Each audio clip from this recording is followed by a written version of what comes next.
इयम् आकाशवाणी। सम्प्रति वार्ताः श्रूयन्ताम्।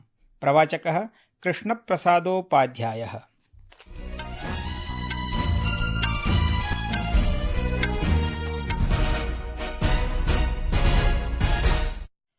आदौ मुख्यवार्ताः।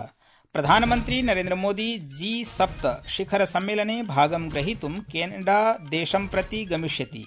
ऊर्जा सुरक्षायाः प्रौद्योगिक्याश्च वैश्विक समस्यानां विषये सः तत्र चर्चां करिष्यति।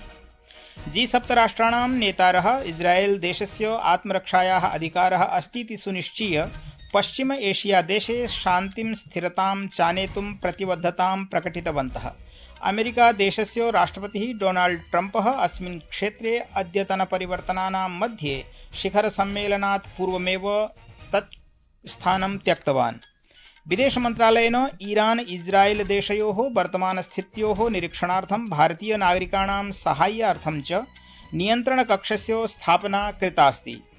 रेलमन्त्री अश्विनी वैष्णवः अद्य भारतस्य बृहत्तमस्य GatiShakti multi modal cargo terminal इत्यस्य उद्घाटनं हरियाणायाः मानेसरेति क्षेत्रे अकरोत्।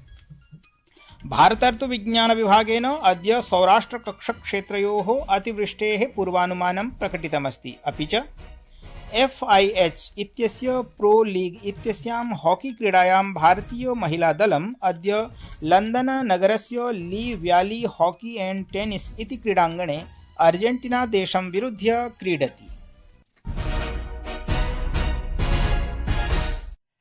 अथ वार्ताः विस्तरेण। अद्य सायंकाले कनाडादेशस्य कनानास्कीस नगरे G7 शिखर सम्मेलने प्रधानमन्त्री नरेन्द्र मोदी भागं ग्रहीष्यति। कैलगरी विमानस्थानके सम्प्राप्तौ तस्य हार्दिकं स्वागतम् अभवत्।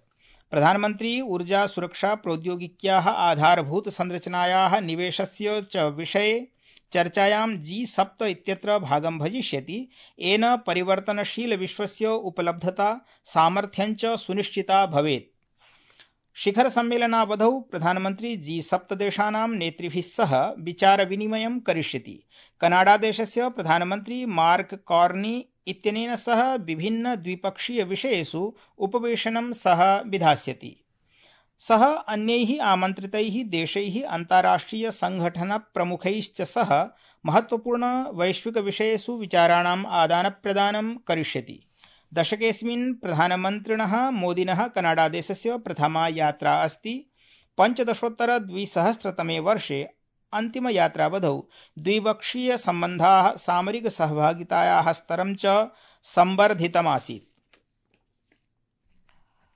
अमेरिका देशस्य राष्ट्रपतिः डोनाल्ड ट्रम्पः G7 शिखर सम्मेलनात् पूर्वमेव निर्गत्य इस्रायेल ईरान देशयोर्मध्ये तीव्र संघर्षस्य मध्ये वाशिंग्टन नगरं प्राप्तवान्। अत्रान्तरे विश्वनेतृभिः पश्चिम एशिया देशे डी-एस्केलेशन इत्यस्य आग्रहाय संयुक्त वक्तव्यस्य प्रकाशनात् कतिपय होराणामनन्तरम् एव एतत् कार्यम् अभवत्।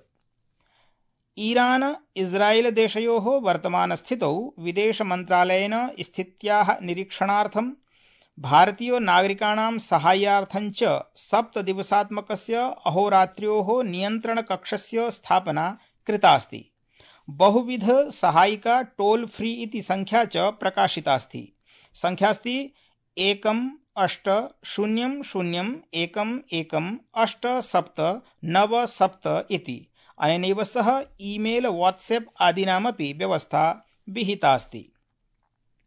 रेलमन्त्री अश्विनी वैष्णवः अद्य भारतस्य बृहत्तमस्य GatiShakti multi modal cargo terminal इत्यस्य उद्घाटनं हरियाणायाः मानेसरेति क्षेत्रे अकरोत्। अस्मिन् अवसरे श्रीवैष्णवः अधोरेखितवान् यत् 45 एकड़ इति परिमितेषु क्षेत्रेषु विस्तृते कार्गो टर्मिनल इत्यत्र 4.5 लाख परिमितानां वाहनानां वहनक्षमता अस्ति। सः अवदत् यत् 800 परिमितानि मल्टी मॉडल कार्गो टर्मिनल्स् इति अधुना सिद्धानि सन्ति। एक बड़ा चेंज आया है गतिशक्ति कार्गो टर्मिनल 2021 में करीब दिसंबर के महीने में रिफॉर्म्स किए गए और पूरे प्रोसेस को इतना सिंप्लीफाई किया कि आज इतने शॉर्ट टाइम फ्रेम में 108 मल्टी मॉडल कार्गो टर्मिनल बन के रेडी हो चुके हैं और आज जिस टर्मिनल में हम लोग हैं वो वन ऑफ द लार्जेस्ट है, 45 एकड़ जमीन में बना है और करीब 4.5 लाख कार को यहाँ से कैरी करने की कैपेसिटी है। संस्कृतवार्तायाः संस्करणमिदम् इदानीम् आकाशवाणीतः प्रसार्यते। सममेव कार्यक्रमोऽयम् आकाशवाण्याः www.newsonair.gov.in इत्यत्र अथ news on AIR mobile app इत्यत्र अपि उपलब्धो भविष्यति। भारतर्तु विज्ञान विभागेन अद्य सौराष्ट्र कच्छ क्षेत्रयोः अतिवृष्टेः पूर्वानुमानं प्रकटितमस्ति। देशस्य अन्येषु केषुचित् भागेषु यथा सौराष्ट्र, कच्छ, पश्चिमबंगाल, ओडिशा, बिहार, झारखंड राज्येषु आगामिषु 24 होरासु तीव्र वज्रपातैः सह प्रचंड वृष्टिः निरन्तरं भविष्यतीति अनुमीतमस्ति। विभागेनोक्तं यत् बिहारे, झारखंडे, मध्यप्रदेशे, राजस्थाने च अद्य वज्रपातस्य विद्युद्योतनस्य च संभावना वर्तते।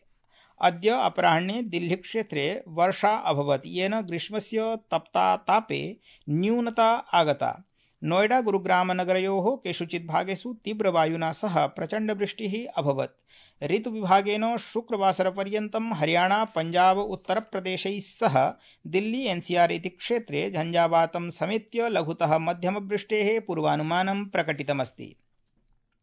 सद्यः एव जातायाम् अहमदाबाद विमानदुर्घटनायां प्रायः 62% यावत् मृतानां डीएनए इति परीक्षणं सफलतापूर्वकं जातम्। गुजरातस्य गृहराज्यमन्त्री हर्ष संघवी अद्य सोशल मीडिया इत्यत्र लिखिते सन्देशे सूचनां प्रदत्तवान्। राज्यसर्वकारः केन्द्रीय संस्थाभिः सह मिलित्वा न्यायिक विधि औपचारिकतां द्रुततया कुर्वन् अस्ति। सम्प्रति एयर इंडिया इत्यस्य अहमदाबादतः लंदन नगरं प्रति घातक विमान दुर्घटनानन्तरं नूतनेन संकेतेन सह विमानसेवा समारब्धा, परञ्च अद्य विमानस्य अनुपलब्धतायाः कारणात् यात्रा स्थगिता। उपराष्ट्रपतिः जगदीप धनखडः अद्य अवदत् यत् विकसितभारतं केवलं स्वप्नः एव न अपितु एकं निश्चितं गन्तव्यमस्ति यद्धि सुदृढज्ञानार्थव्यवस्थया सञ्चालितमस्ति। पाण्डिचेरी विश्वविद्यालयस्य छात्रैः, संकायसदस्यैः, कर्मचारिभिश्च सह संवादं कुर्वन् सः देशं विकसितभारतस्य दिशि नयनाय प्रमुखहितधारकत्वेन यूनां छात्राणां च महत्वपूर्णां भूमिकां प्रकाशितवान्। शिक्षायाः महत्त्वं प्रकाशयन् उपराष्ट्रपतिः अवदत् यत् शिक्षा एका महती समानतायाः कारिका अस्ति या असमानतां नष्टं करोति। श्री जगदीप धनखडः भारतस्य पारंपरिक गुरुकुल व्यवस्थायाम् आधारभूतमूल्यानां पुनरागमनस्य आग्रहपूर्वकं शिक्षायाः वस्तुकरणं, व्यावसायिकीकरणं च विरुध्य सञ्चेतना अपि अददात्। ईरान देशस्य तेहरान नगरे भारतीय दूतावासेन भारतीय छात्राः सुरक्षाकारणत्वात् नगरात् बहिः नीताः सन्ति। विदेश मन्त्रालयः एकस्मिन् वक्तव्ये अवदत् यत् अन्ये निवासिनः ये परिवहनविषये स्वावलम्बिनः सन्ति ते अपि परिवर्तमानां स्थितिं दृष्ट्वा नगरात् बहिः गन्तुं सूचिताः सन्ति। केचन भारतीयाः आर्मेनिया देशस्य सीमायाम् ईरान देशात् निर्गन्तुं सुलभतां प्राप्तवन्तः। भारतीय दूतावासः सर्वविध संभव सहायतां प्रदातुं समुदायेन सह निरन्तरं सम्पर्के अस्ति। इस्राएल देशस्य सेना कथयति यत् रात्रौ ईरान देशात् प्रेषितान् 30 ड्रोन्स् इत्यस्य आक्रमणम् अवरोधितवतीति। एतावत्पर्यन्तम् आक्रमणं न्यूनातिन्यूनं प्रभावपूर्णम् अस्तीति सेनया प्रोक्तम्। आईसीसी इत्यस्य महिलानाम् एकदिवसीय क्रिकेट क्रीडायां भारतस्य स्मृति मन्धाना 6 वर्षानन्तरं पुनः प्रथमं स्थानं प्राप्तवती। 28 वर्षीया एषा क्रीडिका 27,700 रेटिंग इति अंकैः सह दक्षिण अफ्रीका देशस्य लौरा बोलवाइट इत्येनाम् अतिक्रम्य शीर्षस्थानम् अवाप्नोत्। अन्ते FIH इत्यस्य प्रो लीग इत्यस्यां हॉकी क्रीडायां भारतीयो महिलादलम् अद्य लण्डननगरस्य ली व्याली हॉकी एण्ड टेनिस इति क्रीडाङ्गणे अर्जेन्टीनादेशं विरुध्य क्रीडति। सम्प्रति नवाङ्कैः सह सप्तमे स्थाने स्थितं भारतीयदलम् अङ्कतालिकायां द्वितीयस्थानस्थितेन अर्जेन्टीनादेशस्य दलेन सह कठिनसङ्घर्षम् अपेक्षते इति